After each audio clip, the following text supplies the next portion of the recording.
오늘 우리에게 주시는 하나님의 말씀은 시편 91편 1절에서 2절입니다. 시편 91편 1절에서 2절입니다. 지존자의 은밀한 곳에 거주하며 전능자의 그늘 아래에 사는 자여, 나는 여호와를 행하여 말하기를 그는 나의 피난처요 나의 요새요 내가 의뢰하는 하나님이라 하리니, 이는 살아계신 하나님의 말씀입니다. 아멘.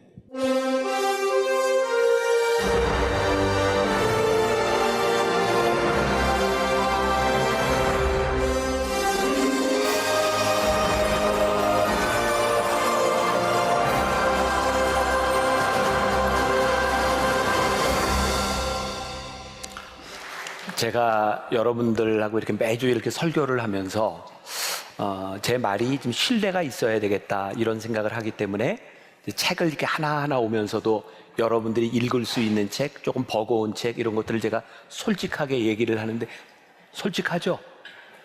하나도 안 읽었나? 제가 이건 읽어도 되는 책, 좀 버겁습니다 이런 얘기를 하는데, 오늘 이 전능자의 그늘,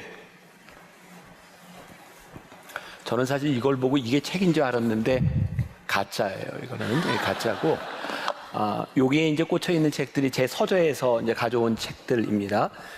전능자의 그늘, 뭐 나와 있지만 제가 이렇게 포스트잇을 많이 이렇게 꽂아놨죠. 제가 이 책을 다 읽고 여러분들에게 정리해서 이 말씀을 전합니다.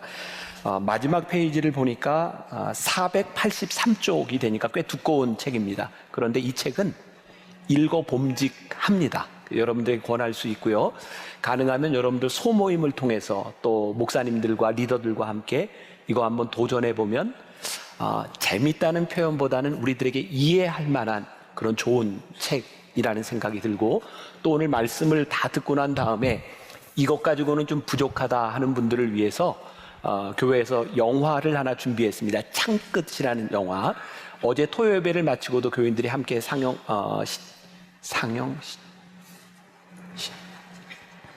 뭐 어떻게 표현을 해야 되죠? 봤어요. 네, 봤고요. 그리고 오늘도 4시 반부터 요 앞에 공간파고스에서, 공간파고스는 시설이 좋습니다. 시원한데 대형 스크린에 음향까지 아주 좋습니다. 여러분들 가족들과 함께 보고 저녁 식사를 하는 스케줄을 만들어도 좋겠다는 생각이 듭니다.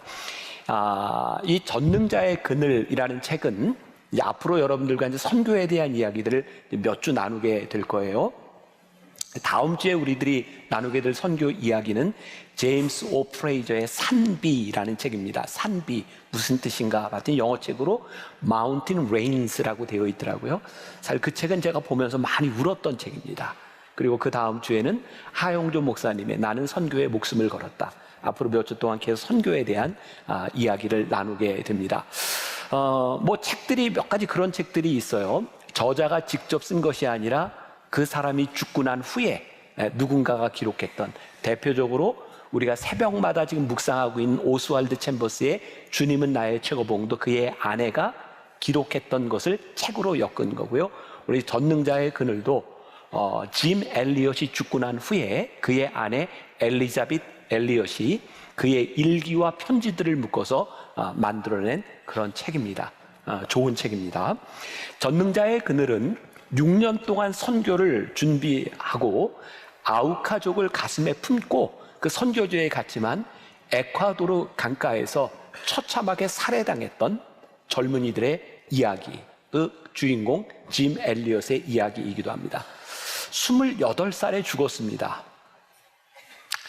미국에서 이 소식을 들었을 때 5명의 젊은이들의 에콰도르 그 강변에서 처참하게 살해됐다는 이야기를 들었을 때 미국의 타임즈에는 그 당시에 1958년입니다. 그런 제목으로 기사가 실렸습니다. What a waste. 이 무슨 낭비인가. 세상 사람들은 그 젊은이들의 죽음을 보면서 낭비라고 이야기를 했습니다. 이 책은 프롤로그와 에필로그에 그의 아내 엘리자벳 엘리엇이 남편의 일기에 있었던 아주 중요한 문구를 하나 적어놓고 있습니다. 여러분들이 오늘 오시면서 받으셨을 그 카드에도 나와 있는 문구입니다. 굉장히 유명한 문구고요. 이 문구는 조금 다르게 번역되면서 표현이 될 수 있지만 이런 내용입니다. 영원한 것을 얻고자 영원할 수 없는 것을 버리는 자는 바보가 아니다. What a waste. 이 무슨 낭비냐고 이야기하는 사람들에게 이 책은 분명하게 얘기합니다. 여러분, 영원한 것을 위하여 영원하지 않은 것을 버리는 것은 결코 어리석은 일이 아닙니다 라고 이야기를 합니다. 이 책 전능자의 그늘이라고 하는 이 제목은 시편 91편 1절과 2절에서 따온 제목입니다. 오늘 장로님이 읽어주신 본문이죠. 1절이 이렇게 되어 있어요. 지존자의 은밀한 곳에 거주하며 전능자의 그늘 아래에 사는 자요. 근데 이 전능자의 그늘이라고 하는 이 책을 보면서 미국의 아주 유명한 목사님 존 파이퍼 목사님은 그의 묵상글에서 이런 표현을 했어요. 이 책의 제목은 실수로 지어진 것이 아니다. 마찬가지로 5 선교사의 죽음도 실수가 아니었다. 그러나 세상은 이 일을 다르게 보았다. 전 세계가 이 젊은이들의 죽음을 비극적인 악몽이라고 일컬었다. 엘리자베스는 세상이 무언가를 놓치고 있다고 생각했다. 엘리자베스는 이렇게 쓴다. 세상은 짐 엘리엇의 신념 중 2번째 문구의 진리를 깨닫지 못했다. 영원한 것을 얻기 위해 영원할 수 없는 것을 버리는 자는 바보가 아니다. 엘리자베스가 자신의 책을 전능자의 그늘이라고 명명한 것은, 저는 이 부분이 제일 중요하게 봐요. 하나님의 백성의 피난처는 고통과 죽음을 모면하는 피난처가 아니라 최종적이고 궁극적인 패배에서 벗어나는 피난처임을 전적으로 확신했기 때문이다.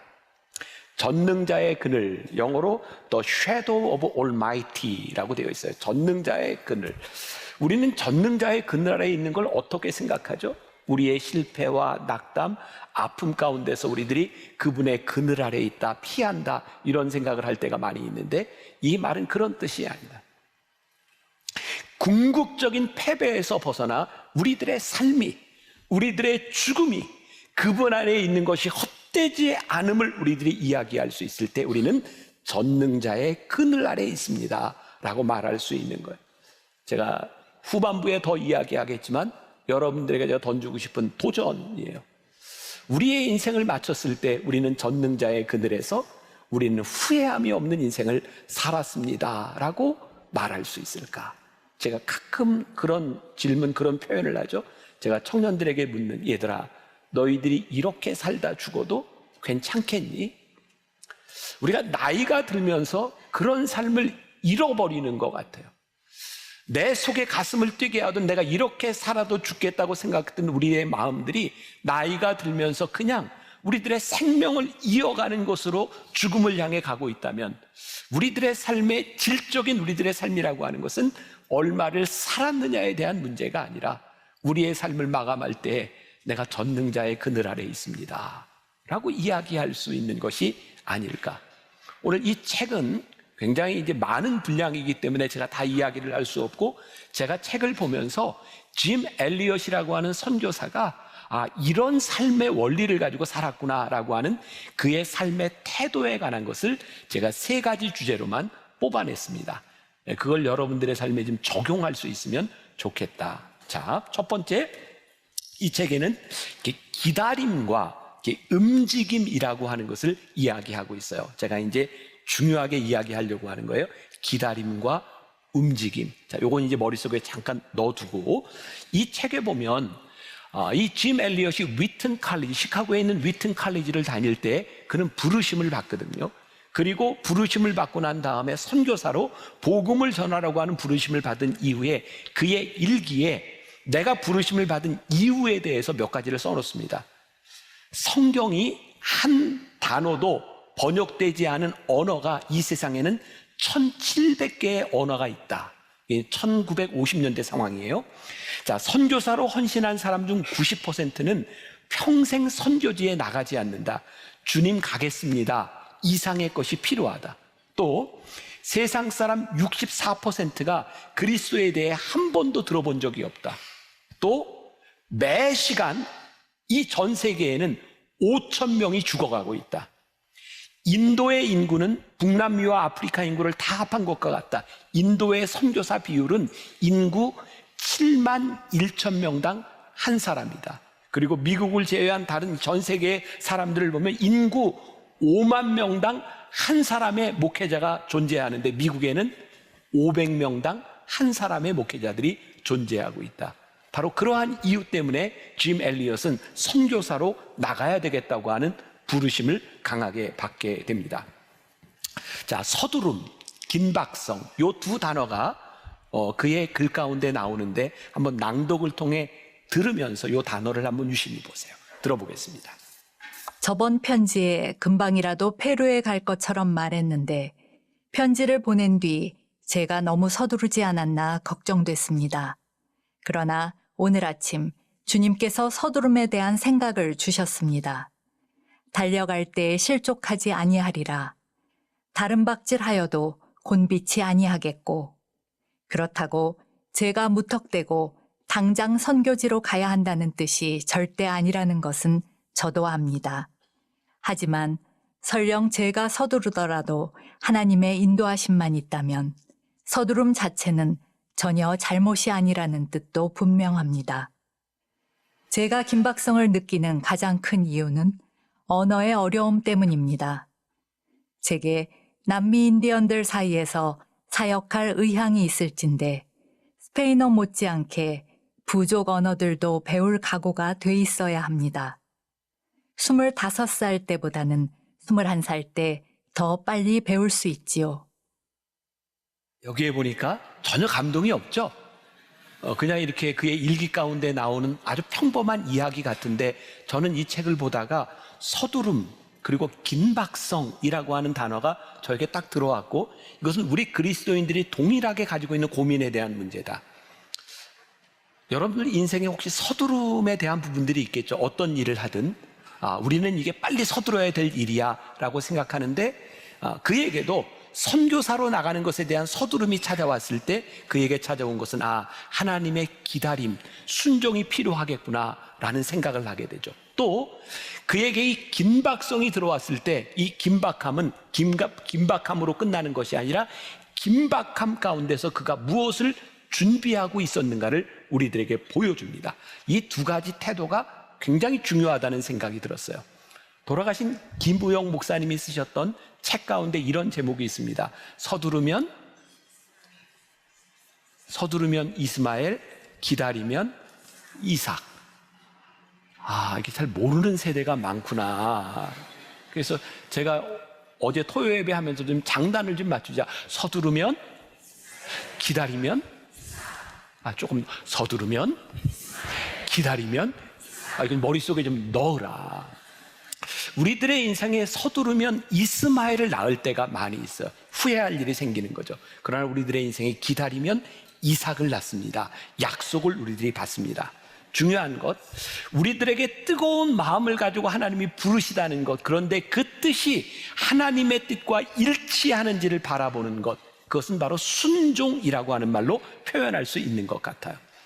또 우리들의 삶의 긴박성을 느꼈을 때 그 부르심에 대한 긴박성에 대하여 우리는 어떤 준비를 하고 있는가, 우리들에게 물어보아야 될 그런 부분들이죠. 제가 먼저 사진을 하나 먼저 보여드리고 싶은데 우리 묵상팀에서 올렸던 사진 중에 저기 있습니다. 여러분들에게 어떤 느낌이 드세요? 지금 저게 기다리는 지루함으로 느껴지세요? 아니면 뛰쳐나가려고 하는 긴박성처럼 느껴지세요?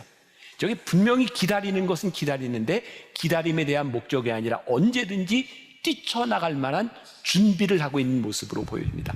오늘 제가 이 설교를 우리 묵상팀에게 넘겨줬더니 한 분이 저런 피드백을 주었는데 저게 많이 와닿는 그런 부분이었던 것 같아요.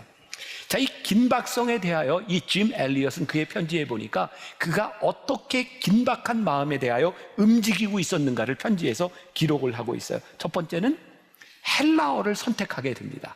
그가 선교지로 나가게 돼서 빨리 나가야 돼. 그런데 어떤 마음이 들냐면 가면은 성경을 번역해야 되는데 이 헬라어를 보면 훨씬 더 공부하면 유익하겠다라고 하는 것 때문에 헬라어를 선택해요. 또 그는 그에게 긴박한 마음이 들었을 때 그냥 뛰쳐나간 것이 아니라 자기 선배 그리스도인들 또 선교사들에게 편지를 보내면서 영적인 교제를 하기 시작하고 묵상을 하기 시작하고 원주민들의 언어를 습득하기 시작합니다. 짐 엘리엇의 그의 삶에서 부르심에 대한 순종의 한 꼭지, 서두름에 대한 기다림이 있었다면 또 다른 꼭지는 긴박함에 대한 움직임이 그에게 있었다는 거예요. 여러분들에게 굉장히 제가 주고 싶은 도전입니다. 하나님 우리를 부르신 그 부르심이 서두름이 되지 않도록 우리는 어떤 기다림을 하고 있는가? 우리들이 있는 이 긴박함에 대하여 우리는 어떤 준비들을 하고 살아가는가? 그리고 그는 이 준비들을 마쳤을 때 이 책의 후반부에 가면 이런 내용이 나와요. 하나님을 위해 키추아족에게 복음을 들고 가야만 한다. 이 키추아족은 그가 아직 아우카 부족에게 가기 전에 있었던 선교하던 그런 부족입니다. 이렇게 쓰고 있어요. 정책은 이 정도면 됐다. 이제 기도와 실천에 나설 때이다. 그가 선교지로 나갔던 그의 삶의 실천은 그냥 되어진 것이 아니라 이 긴박함에 대한 준비, 서두름에 대한 기다림, 이 두 가지를 통해서 그는 선교지로 나가게 됩니다. 두 번째 그의 삶의 원리를 이 책에서 보게 됩니다. 그는 어떤 결정을 하든지 성경의 원리를 가지고 결정했다. 제가 이렇게 내려갈 때는 중요한 얘기를 할 때예요. 여러분들에게 그런 도전을 좀 또 하나 주고 싶어요. 여러분 하나님 믿는 사람이죠. 우리 그리스도인이죠. 우리들이 세상과 구별되는 우리들의 삶의 원리는 무엇일까요? 여러분들에게 그거 있어요? 우리들에게 이 원리와 원칙이 없다면 우리는 그리스도인으로 절대로 살아가지 못합니다. 이 짐 엘리엇이라고 하는 이 선교사의 위대함은 그의 삶의 중요한 결정의 시간들에 분명한 성경의 원리가 그의 삶에서 적용되고 있었다는 거예요. 존 파이퍼 목사님이 썼던 글에 보면 이런 표현이 있었어요. 세상이 짐 엘리엇의 신념에 담긴 진리를 알지 못했다. 이 신념이라는 말이 국어사전적 의미로는 이렇게 되어 있습니다. 굳게 믿는 마음, 내가 믿는 것을 흔들리지 않고 지키는 마음. 세상 사람들에게도 신념이 굉장히 중요해요. 왜? 신념, 다른 말로 얘기하면 원칙, 그것이 우리를 붙들어준다. 근데 우리들에게 있어서 신념은 그냥 신념이 아니라 하나님이 우리들에게 주신 성경적 원리를 우리들에게 이야기하는 거죠. 저는 제 인생이 제가 이 자리에서 설교를 하는 사람이니까 저 스스로 제가 살아가는 삶에 대하여 내가 복되다 그런 마음이 없다면 제가 어떻게 설교할 수 있을까? 근데 저는 제가 이제 60이 넘어서도 제가 너무 감사한 건 하나님이 제 삶을 가슴 뛰게 하는 일이 있고 저를 붙들어주는 삶의 원리가 있는 것이 저는 너무 감사하다는 생각을 해요. 제가 5주 전부터 우리 청년 예배를 마치고 나면 이번 시리즈는 전체를 제가 청년 예배 설교를 하고 있어요. 청년 예배를 마치면 청년들에게 이렇게 얘기합니다. 축도를 마치고 이제 갈 사람은 가고 잠깐 남아서 내 이야기를 3분에서 5분만 들을 사람만 여기 남아 있어라. 제가 5주 전부터 뭘 얘기하냐면 우리 그리스도인이 붙들어야 될 원칙, 우리들이 무엇을 붙들고 살아가야 될까? 그래서 짧은 메시지로 우리 청년들에게 하나하나 이야기를 하고 있어요. 제 지금 목표는 한 100번 정도 우리 청년들에게 이 메시지를 전하는 거고, 제가 오늘 새벽에도 글을 하나 썼어요. 왜? 청년들에게 그 전할 메시지. 근데 그 메시지를 쓰면서 제가 가슴이 뛰는 거예요. 뛰는 이유는 제가 원칙을 이야기하면서 그것이 추상적이 되지 않으려면 제 삶에서 살아내야 되고 제 삶에서 살아내는 것밖에는 이야기할 수 없으니까 그 말씀이 저를 붙드는 거예요. 그래서 지지난주인가 우리 청년들에게 이야기를 했어요. 저는 우리 청년들에게만 이야기하려고 했는데 하나님이 가슴 뛰게 하시는 게 뭐냐면 우리 청년들뿐만 아니라 이 땅 대한민국에 살고 있는 모든 크리스찬 청년들이 이 원칙 하나를 붙들고 한 주를 살아간다면 나는 우리가 살고 있는 이 세상을 바꿀 수 있겠다는 마음이 드는 거예요. 근데 지난주에 저에게 더 가슴 뛰게 하는 것은 내가 왜 이야기를 우리 청년들에게만 하고 있는가? 우리나라의 전체 그리스도인들이 제가 어떤 룰을 만들거나 제 말이 다는 아니지만 적어도 말씀으로 고민하는 우리들에게 주어진 이 원칙 하나를 붙들고 한 주간을 우리들이 살아낼 수 있다면 이 세상을 좀 바꿀 수 있지 않겠는가? 문제는 제가 인스타에 올리는데 안 하죠. 그리고 저는 막 그런 생각이 드는 거예요.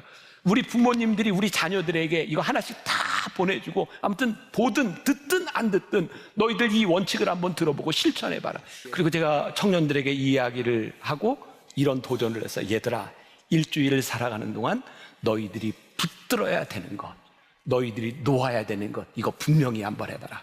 그럼 너희의 인생이 바뀔 것이다.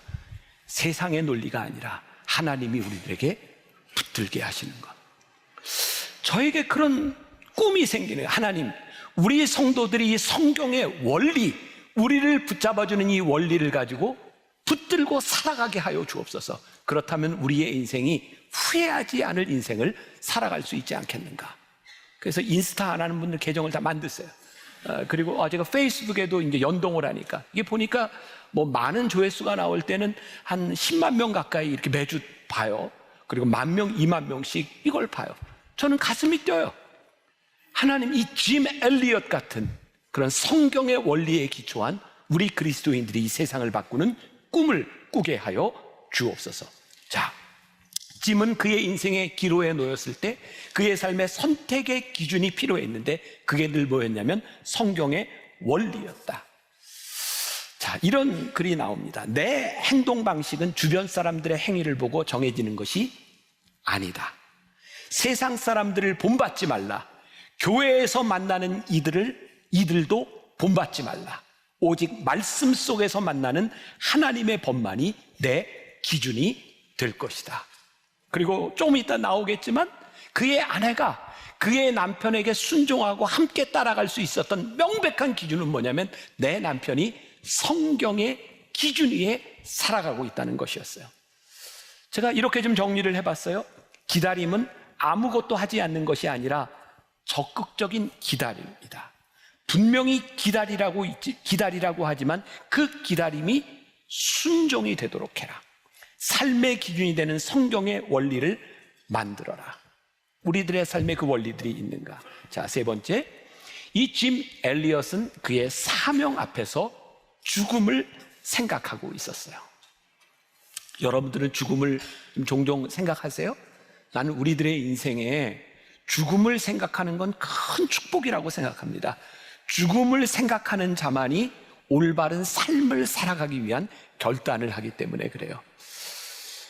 아마 저에게 영향을 많이 줬던 이 짐 엘리엇이나 또 오스왈드 챔버스나 다 일찍 죽었기 때문에, 그리고 제가 언젠가도 설교 시간에 얘기했지만 그 책을 읽을 때 제 나이가 제가 인생에 굉장히 위기를 걷고 있었던 때였기 때문에 그때 저는 심각하게 죽을 수 있다고 생각했거든요.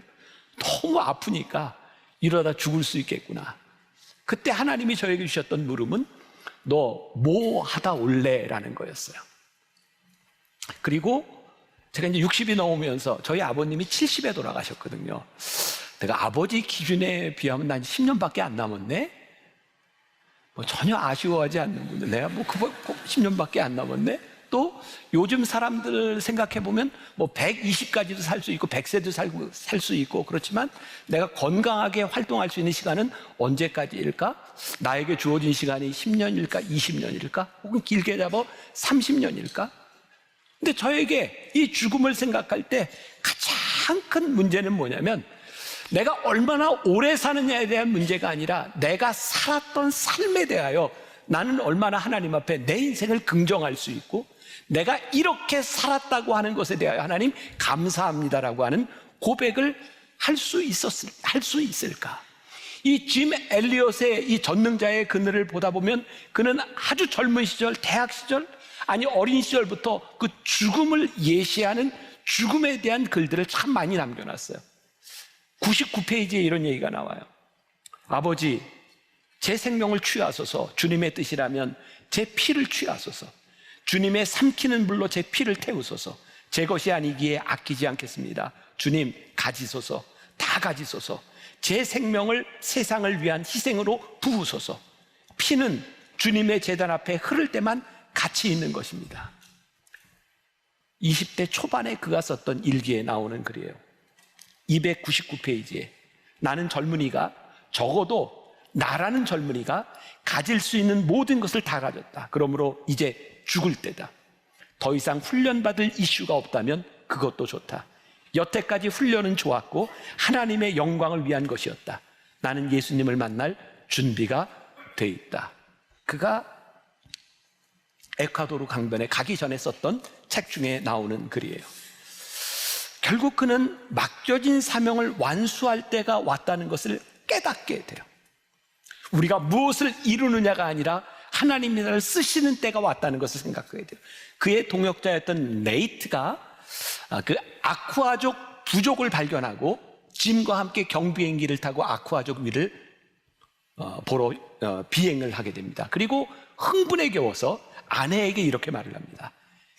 그때 나는 올 것이 왔다는 것을 알았다. 오래전 하나님께 드린 서원과 죽을 각오로 끝까지 가겠다던 고백에 드디어 입증의 순간이 온 것이다. 왜? 이 아우카 부족은 어떤 부족이냐면 낯선 사람을 보면 무조건 죽이는 부족, 식인 부족이었어요. 외부 사람들과 잘 지낸다고 하는 개념이 없는 부족이었어요.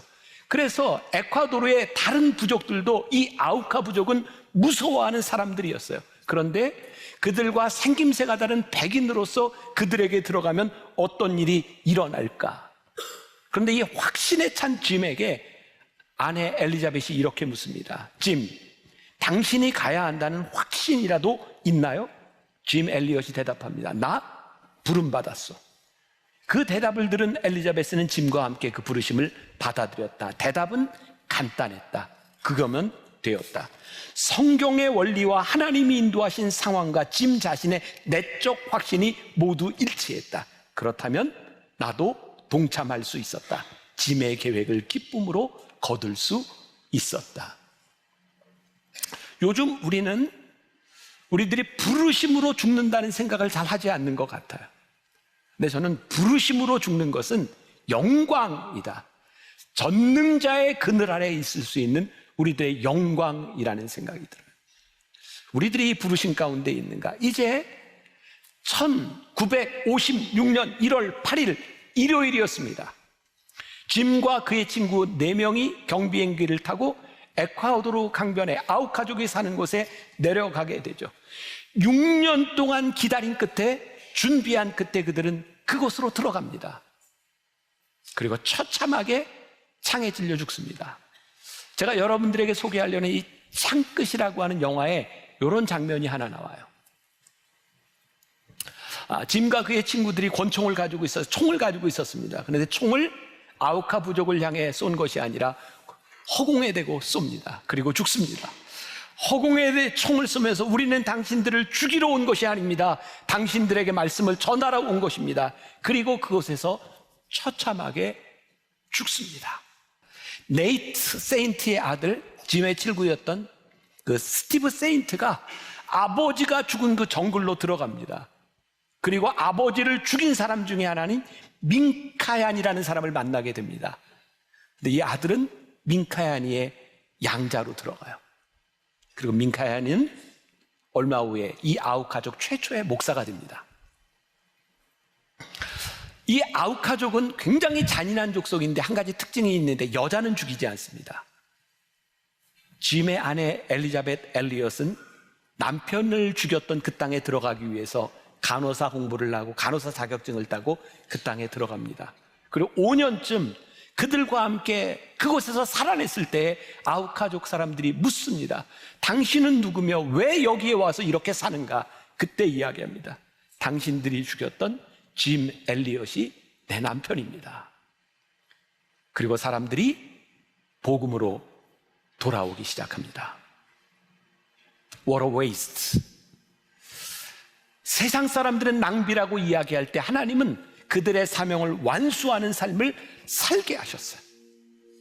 그리고 엘리자벳 엘리엇은 이 책 전능자의 그늘에서 처음 시작도 마지막도 그의 남편이 썼던 문장을 집어넣죠. 영원한 것을 얻고자 영원할 수 없는 것을 버리는 자는 결코 바보가 아니다. 우리들이 붙들어야 될 것, 잘 붙드는 사람들 되었으면 좋겠습니다. 우리들의 인생의 삶의 길이에 있는 것이 아니라 우리들에게 주어진 삶을 완수할 수 있는 사람들이 되었으면 좋겠습니다. 한 주간 여러분들에게 주신 사명, 또 우리들에게 주신 성경적 원리 붙들고 살아가는 우리들, 저는 꿈을 꿔요. 하나님의 말씀의 원리를 붙들고 한 주간을 살아가는 사람들로 인하여 이 세상이 변화되게 하여 주옵소서. 잃어버린 하나님의 영역, 잃어버린 말씀의 권위를 찾는 우리들이 되게 하여 주옵소서. 이거 붙들고 살아가는 여러분들이 되시기를 주님의 이름으로 간절히 축원합니다. 우리 같이 찬양하겠습니다. 나의 만족과 유익을 위해 찬양하면서 여러분 한번 기도했으면 좋겠어요. 우리의 어떤 삶을 살아갈지.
우리들의 삶에 무엇이 중요한지,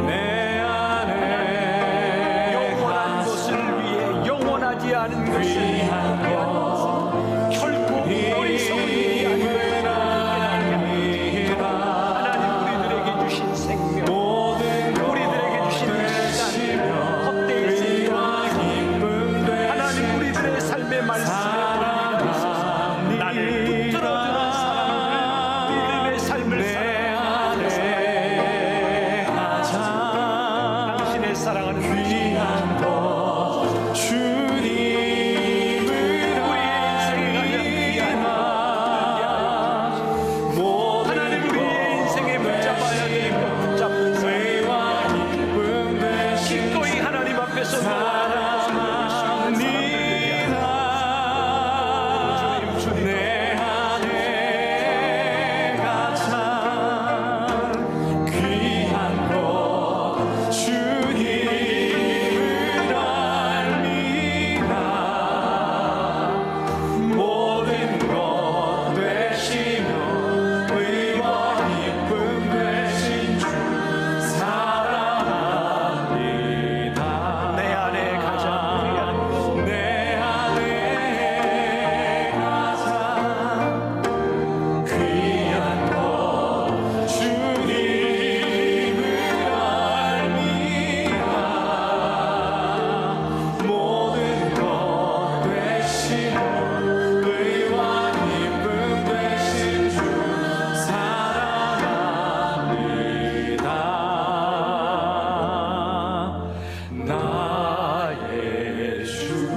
하나님 우리들에게 주어진 생명, 우리들에게 주어진 시간 그냥 살아가는 사람들이 아니기를 원합니다. 우리들에게 주신 사명, 우리들에게 가슴 뛰게 하는 일, 이 세상 살아가며 우리들이 붙들어야 되는 우리들의 삶의 원칙과 진리, 성경의 진리를 붙들고 살아가는 우리 귀한 믿음의 사람들이 되게 하여 주옵소서. 우리 모두가 다 하나님 앞에 서게 될 터인데, 우리 모두가 다 죽음을 맞이하고 영원한 생명을 얻게 될 터인데, 부끄러움 없이 하나님 앞에 설 수 있는 사람들, 우리들에게 주어진 삶을 최선을 다하여 후회함 없이 살아가는 귀한 믿음의 사람들이 되게 하여 주옵소서. 지금은 우리 주 예수 그리스도의 은혜와 하나님 아버지의 무한하신 사랑과 성령의 인도하심이 전능자의 그늘에 거하기를 소원하며 나가는 당신의 사랑하는 모든 백성들을 위해 지금부터 영원까지 함께 하시기를 간절히 축원하옵나이다. 아멘.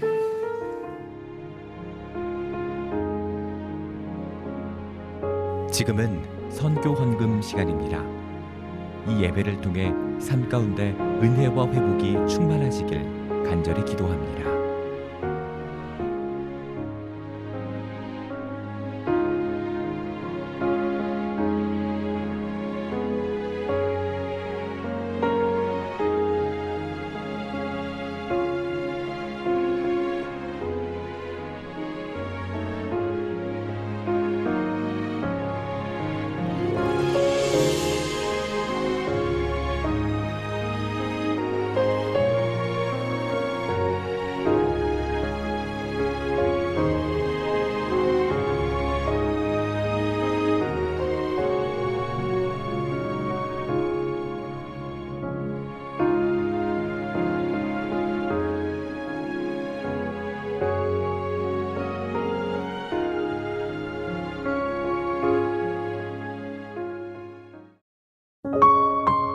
GOD Good TV